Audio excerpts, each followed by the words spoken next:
were just talking about that. Partly just, you, Leslie. And I already gave a German introduction, so I'll just repeat that in English for you. We came up with the topic because we were sitting upstairs in our office and talking and, saying, there's often, we do so much, and then we feel we really do a lot, and then people just kind of come and say, that's not enough, or this is not good enough. And so we don't feel appreciated. And I just kind of, why is that? Why do we not feel appreciated? Or why are we not appreciated? So I thought about it for most of the day today. I just kind of let it go through my mind and through my heart. And to me, it's being appreciated means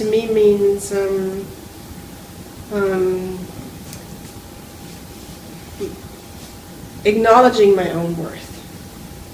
Giving to the world the treasures I have. And I am. And we were just talking about that. Often, because we have a 9-year-old daughter, so we are very involved in her school also. So we do a lot of work. We do a lot of extra work. And on a one-on-one, if I do something and you're my partner in that, we are appreciated. But then as soon as it leaves this very intimate workspace, it's just do more work. It's not like, yeah, great, or thank you, but just like, there's more to be done, keep on moving, keep on moving. And I think it's something that we all encounter on many levels of being, in very, different scenarios, I think, probably. In work, that's how we got to it, the work we do here, and in school, with our families and friends, and wherever you put in or give of yourself. And I thought, okay, but how is this worth? How is my self-worth? How is my worth determined? And for me, that was the conclusion we just reached.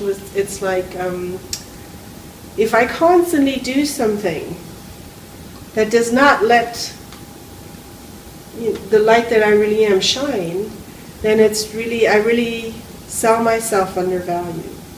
I can clean houses all day. Yes, I can. It's not a big deal.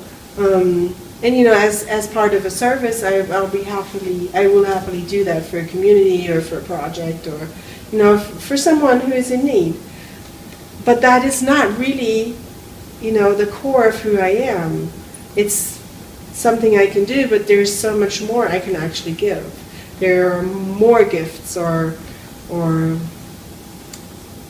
more of a special talent I have that I can give that will actually be of a greater benefit for you and also for me, because it's something I will readily give and happily give. And it does not just kind of go into a pit and then it's gone. That's kind of where we were just at this moment. It's like, okay, if I know my true value, if I know my true gift, then at all times I try to give that gift. And I try to make sure there's the next person coming. Everybody. You're kidding, right? Okay, so I try to really make sure that I give as much of myself as possible, of the gift, the true gift I have. And that way I value my time and my space much more, I think. I think they're putting up more chairs, there's more people coming.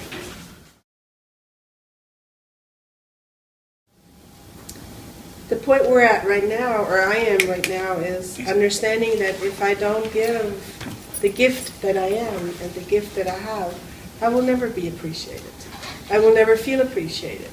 Because I think people can very easily feel that it's not truly who I am, or truly not my gift that I'm giving, if I constantly do other stuff just to do something, just because I don't have anybody else to do it.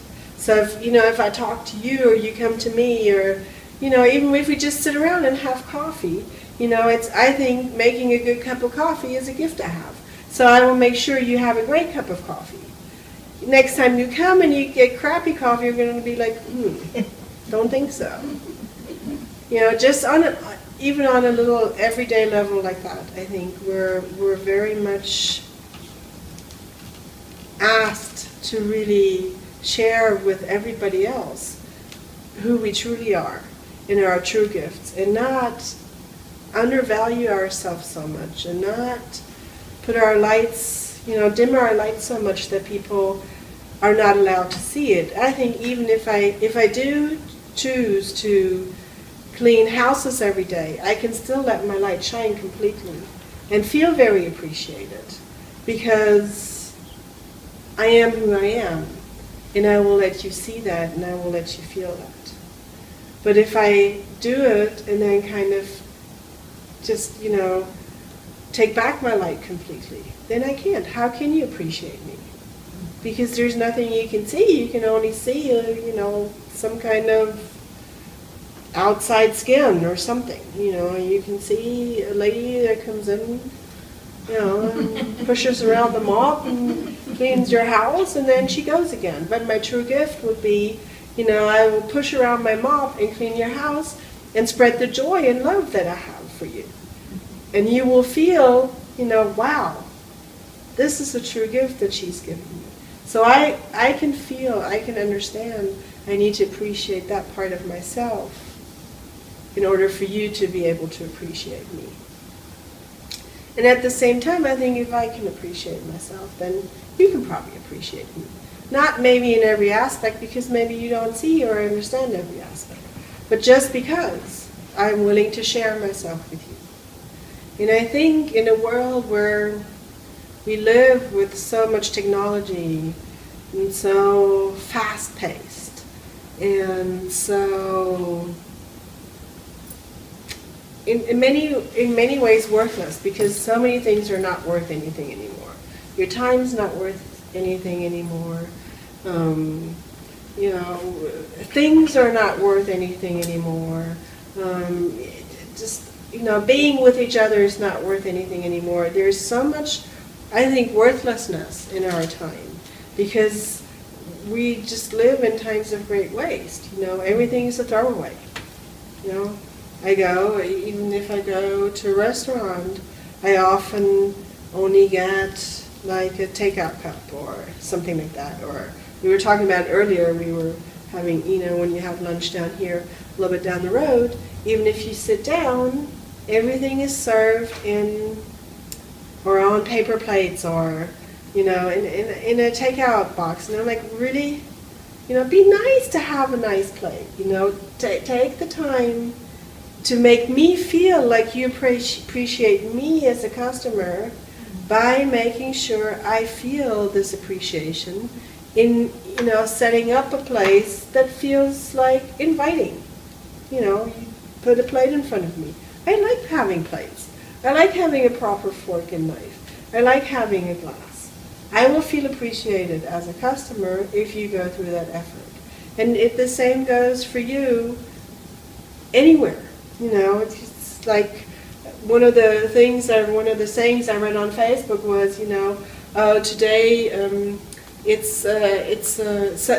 there's no better way for someone to tell you he appreciates you than him, leaving his cell phone in his pocket. Very true. We live in an age where everybody's constantly on their phone or some kind of device, and just looking someone in the face and just having a proper conversation becomes very hard, because we lived so much through technology. So there's so many little things that can make you feel appreciated or me feel appreciated. So many things that you can ask of others that will make them feel appreciated. Because I think people do not only feel appreciated when you give them something, also they feel very appreciated if you ask something. Something that shows that you know what their gift is. Okay, something, that shows, yeah, you have that. Would you share that with me? Can you, give that to me? Be of service in helping me. And I think this part of interaction that we have as human beings got lost so much. Now everything is fast. You go in, you go out, and everybody's in a hurry, and there's no time, and oh, you fixed a nice meal. Well, I'm sorry, I'm going out again. Oh, you fixed another nice meal. I don't care. No, there's 1,000 other plans I've already made. And never really acknowledging the time that you spent, for instance, on making something to make somebody else feel appreciated. Because just with that, fixing, we were talking about that just yesterday. I really appreciate it when somebody cooks for me. I do. And I will not complain about the food, just because I appreciate that you take the time and make something for me. And I appreciate it because it gives me time. It allows me to spend my time in a different way other than, going shopping and preparing and cooking a meal for the whole family. So I know how to appreciate that. And if you've never done that, you don't. If you're that person that never makes a meal for anyone, not even for yourself, it's hard to appreciate somebody else going through that effort. Or like my child, she just expects me to do it. She appreciates when I cook something that she really, really likes, but other than that, it's normal. I'm her mom. But let's go 10 years further, or once she's away from home and she has to take care of herself. Then she can come home and appreciate that I take the time and make the effort to make something for her. Something I know she likes, because she knows how much time and love and effort I put into it. So I think this whole appreciation thing, being appreciated and knowing you are appreciated, really comes down to experience. I know how much time it takes to clean my house. I really appreciate it that somebody else will do it for me. Okay, I know what it takes, how much time it takes to cook a nice meal. So I really appreciate it if somebody does that for me. A lot of it comes from experience, the experience you yourself have. In a time when life is so hectic. It's really appreciated if somebody takes the time to spend with you. If somebody makes that effort to sit down with you and say, okay, don't care. There's other things to do. Let's sit down and have a cup of coffee. So I think being appreciated and appreciating others or somebody else's value really comes from understanding what it takes to be who you are, what it takes to give the gift of you, what it takes to shine your light. And I think if I can appreciate that in myself, then I can appreciate, then it's easier for somebody else to appreciate. And if I can appreciate how I got where I am, with every step I take, I can appreciate every step you take. And I can be of help, and I can be of support. And I don't need to constantly criticize or put someone down or just don't care. Because I think if I can appreciate myself with everything I do, with everything I've learned, with everything I've gone through, with every step I've taken, then I can do the same with and for everybody else. Why should you look at me for that? I don't know, because this is really all I can say right now.